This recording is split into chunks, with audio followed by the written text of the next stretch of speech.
All right. Hello. How Hi, are Kristen. you? I'm doing great from our rainy spots on the Rainy East Coast. spot. Yeah. Well, thank you so much, Catherine, for joining us. And thank you for the audience for tuning in. My name is Kristen Hoskins, and I'm an independent curator here in Boston. And I'm here with Catherine Gund, director of the absolutely fantastic film Aggie. We're thrilled to have you here with us as part of the Boston Women's Film Festival, specifically for this screening and talk, which is co-presented with the Boston Center for the Arts. Um, Which brings it all together. it, Film, women, art, it's all there. all the most wonderful things, really. So, I just kind of wanted to start and explore a little bit of the ideation for the film and how your mom reacted to the idea of the film, which we see a little bit of Good. throughout, and then also kind of what it was like working with her on this project. Well, as you can see in the film, I hope I conveyed it clearly enough. She is the ultimate reluctant subject to the point where she has rarely been filmed in her entire life. And that was actually the seed of this project because I wasn't setting out to make a movie. I actually just wanted to do some interviews with her on tape just to have them. And she agreed to do it, which surprised me. And in the end, because she wouldn't talk to me and I was stiff and the interviews weren't interesting, we ended up recruiting my children to each do an hour-long interview. And you see all four of them appear at different points in the movie. And that ended up being so much fun that we asked some of her friends, and she wasn't as aware of the camera. And also, it became, after we did about 10 of them, I said, okay, we should make a movie. And we ended up shooting over 35 conversations between her and other people. But I think it worked so well because she is really about her relationships.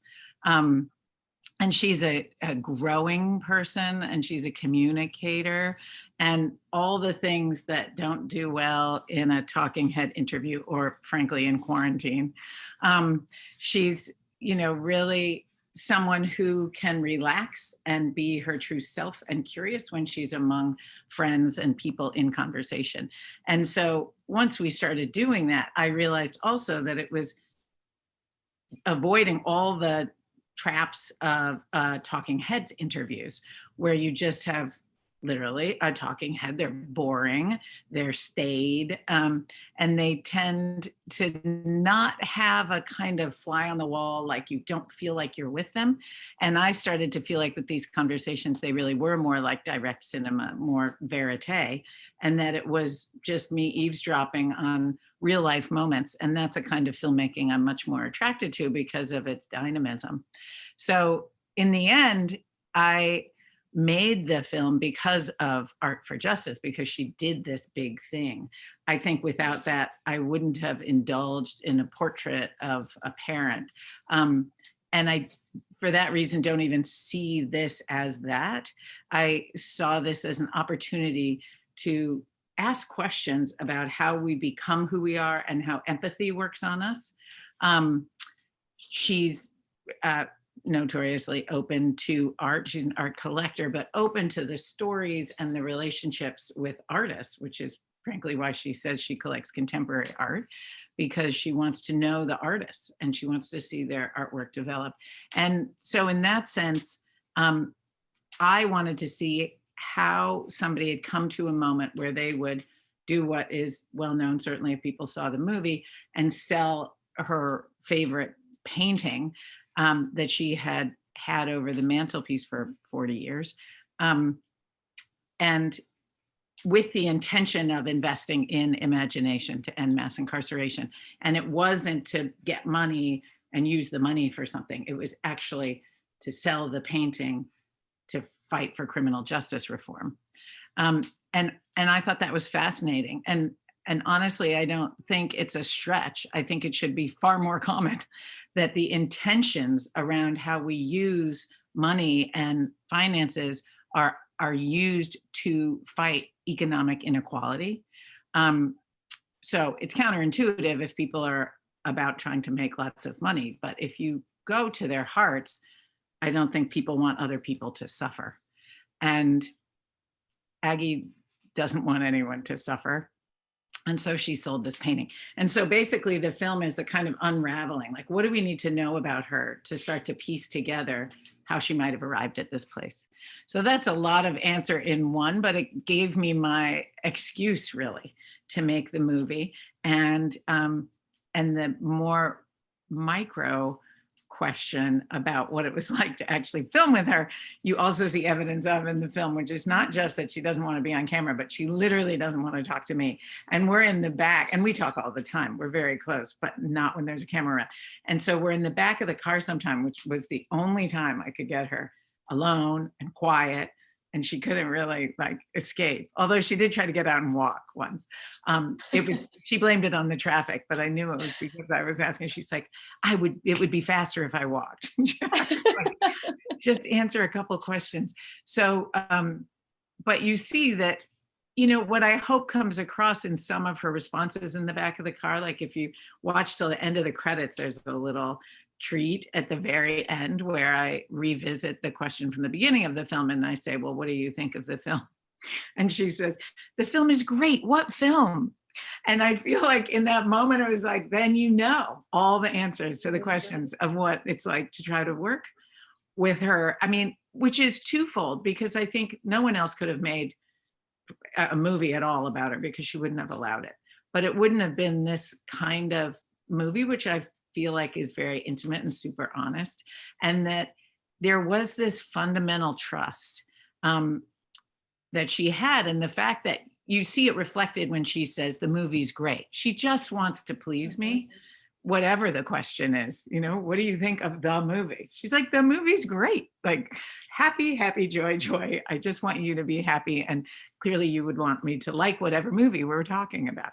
And I did ask her long after in one of the first in-person Q&As why she'd done it. And I didn't want to ask her while we were making it because I was afraid she'd change her mind.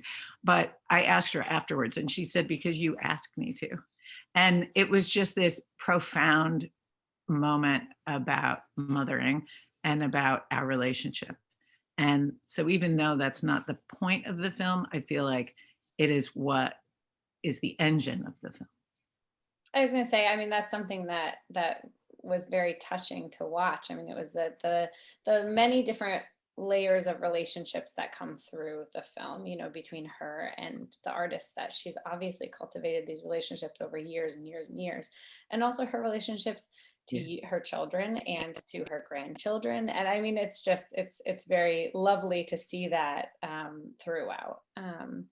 So I want to touch on the sort of philanthropic piece, and this other thread that runs through your mother's life, which is that she obviously cares really deeply about people and about social justice. And this is something that you could see in the 70s and running through the 80s and into the 90s, and that felt a little bit quieter to me as I was watching the film with some of her actions, but this feels very loud and very intentional, and really that she's asking for others to step up also, and that feels really important at this moment. And so what is kind of the hope in people seeing this film, but also for Art for Justice, and asking for others to stand up?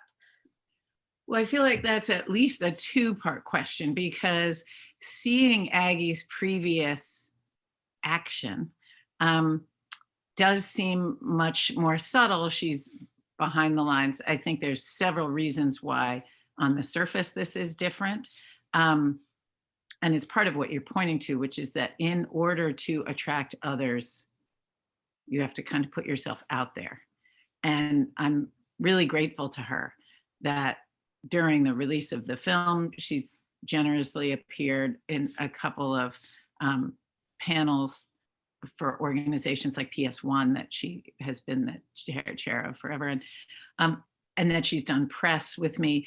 But even more, I appreciate that she has shared herself and has pushed herself in Art for Justice to help drive more narrative change and drive more philanthropic investment and just clear understanding. And I feel like even making the movie was a part of that. And she started Art for Justice immediately asking others to join her, other collectors and wealthy people. And over 30 individuals and couples did join her and added millions of dollars, several $1,000,000, and then, or more than several. And in the 4 years since we really started, more and more people have joined, and actually some beautiful stories of artists who've been motivated on their own, because she would not ask artists for money.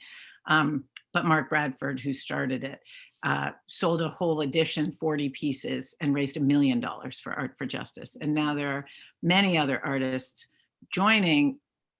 Partly, I think Ford covers all the costs of administration and staffing, so every dollar that goes in. But I think it's also that people can see the difference it's making, and I feel like that is because we're focused on narrative change. We understand that the culture and the attitudes, the hearts and minds are going to have to change before policy, or at least before policy matters, because we need people, and we have it. You know, certainly it's not just us. I think it's mostly the formerly incarcerated leadership that has been, by the millions, cycled through the system for generations. And that leadership is really changing the whole ecology of this reform movement, which still in its own quirky way is a bipartisan issue. But a bigger point I would make, and that I really learned from making the movie, is that I believe there is a straight line from Studio in a School to Art for Justice. And although she did Studio in a School in a very self-deprecating sort of, we just need art in the school. Let's just put the art in the school. The kids need art classes, and just keep that going. And not sort of turning around and saying, this again is narrative change. Mhm. But if you look at what she was doing, she was saying that every voice matters. And she's still saying that. She's saying you can't have 2 million people behind bars, over 4 million people under supervision on parole or probation. That's 6 million people at any point. And people are coming and going. There are millions of people who are impacted by this system, who are living today in the United States. And so for me, I've just seen more and more the power of arts education. It was part that was in there with Giancarlo Fernandez, who was a former student, a Studio in a School. And he's the one who said, we're only given destruction as a solution, and if you look at our government right now, that's exactly what's happening. Mm-hmm. Just tear everything apart, go backwards, hoard what makes you feel good and what benefits you. And there's no sense of creation or building or imagination. I mean, on the face of it, not an iota of art in the White House or in the whole government's plan right now, presentation to the world. And that's a travesty in itself. But when Giancarlo says, in art class, I was asked my opinion, and in every other class, I was just asked for the answer, and there was a right and a wrong. And in art class, I was literally given a voice. And when you realize that, I think it does make it clear that, to me, as one of my children so brilliantly noticed, after the first time he watched the movie, he just turned to me and he said, if we'd had Studio in a School everywhere in the country for the last 40 years, we wouldn't have needed Art for Justice. And I know, it's like, it makes me want to cry. But the insight is so true. And that's where I see that line is that we do need critical thinking. We do need a value on each person's potential contribution. We need to acknowledge, this notion of dehumanizing. Like, I don't think people can humanize and dehumanize. Like, people are humans, but attacking the humanity of someone is what we've been in the business of for over 400 years, as we know from the 1619 Project. And these legacies are perpetuated into today. and we have to figure out ways to get around them. And I feel like Art for Justice is providing huge solutions by bringing together artists and advocates to work together, or to acknowledge that combination in and of themselves. Mhm. But it really goes back to me about allowing us, whether it's arts education or something just a little more broad and poetic, just about allowing everyone a voice from when they start, from when they're children. Yeah, absolutely. Um, and I'd love to kind of pivot a little bit and talk about gender equality, because that is also, something, a thread that runs through the film. And so I wanted to ask you about your work as a filmmaker and a producer, and gender equality in the filmmaking industry. Well, I would preface by saying that documentary and narrative are two very different places. I've not worked in Hollywood. So I think documentary sort of sees itself as being like more progressive. There's more voices of color, there's more women involved. And that is certainly true. But it doesn't mean we don't need to continually examine the foundations of how our work gets done, and the systems that perpetuate it, both good and bad, and really problematize them, because there's a lot of work that needs to be done in terms of what stories do get told and who gets to tell them. And at base, I would say that starts with an acknowledgement that documentary journalism, none of it, nothing is objective. And in fact, I think we can do a lot with the opening of this notion that there, are no facts. There is no truth. Like that part of the current disaster doesn't really bother me that much, because I know that's right. That everyone's got different truths, and it's actually just figuring out how to navigate that and how to be together in the world, so that our own truths matter as much as anybody else's. And that goes on the big scale for formerly incarcerated people, for race, for gender. But I think specific to gender, I have started out very collectively, working collectively, and it was with women and men, and both Paper Tiger Television and in the Diva TV collective in ACT UP.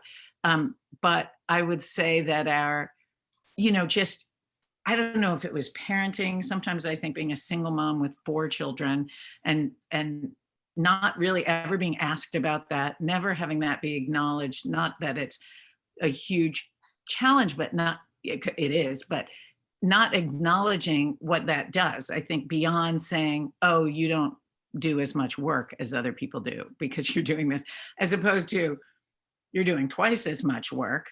And the film, cinematic art work and production work is you're doing that because of who you are. So it's not just about a timeline. It's not just saying, oh, there are only so many hours in the day. How many films did you make at this time? The films that we make as women, and certainly as mothers, whether they're about mothering or not, are the films they are because we're mothers. And I think people need to not separate the what we bring in each of us to our films, and from what the films, how they're presented, like what the feel of them is. I think also it's been really important to me at Auburn Pictures, our nonprofit, which is about almost 25 years old, that it's focused on mentoring women and young women and women of color and queer women, African-American women, that it has been a place, it's not a collective, but that it's been a family, that it's been a nurturing space, that it's been a place to keep people in community, in the way they say, it takes a village to raise a child. Like it takes a village to raise a movie. It takes a village to raise a nonprofit production gathering, company space. And so, it's amazing because I've only ever worked in this kind of, I mean, that's not true. There were some other places along the way. And there's also been projects that aren't solely based at Auburn. But when there are people who come into Auburn and either as interns or fellows or staff or whatever, board members, they say, this is just so unique. We don't experience, like my last job was not, especially the ones that come from the film and media field to Auburn, they just said that this isn't how it usually is. Even if my boss was a woman, everyone else wasn't a woman. Or my boss was having to fit into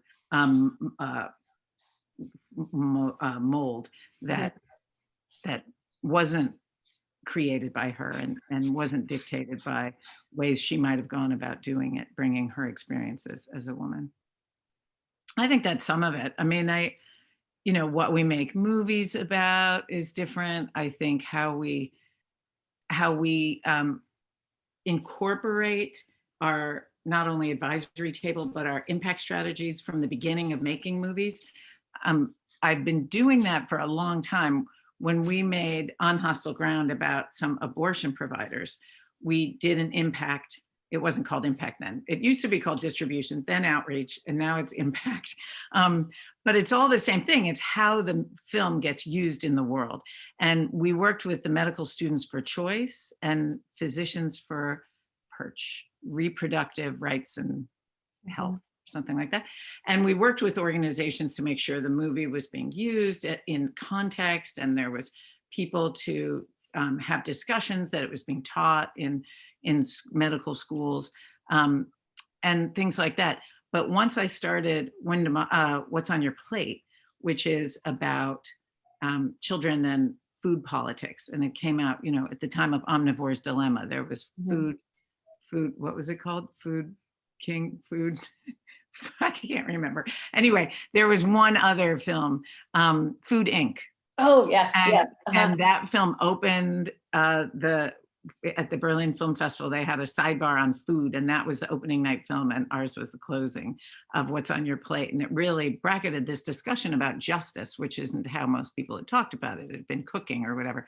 But when we began that film, we immediately brought on, before we'd even been shooting very much, we brought on an advisory table, a strategic sort of brain trust, to help us understand what was needed by the field, instead of starting at the end and saying, here's my film, show it in your organization because we have similar thematic focus.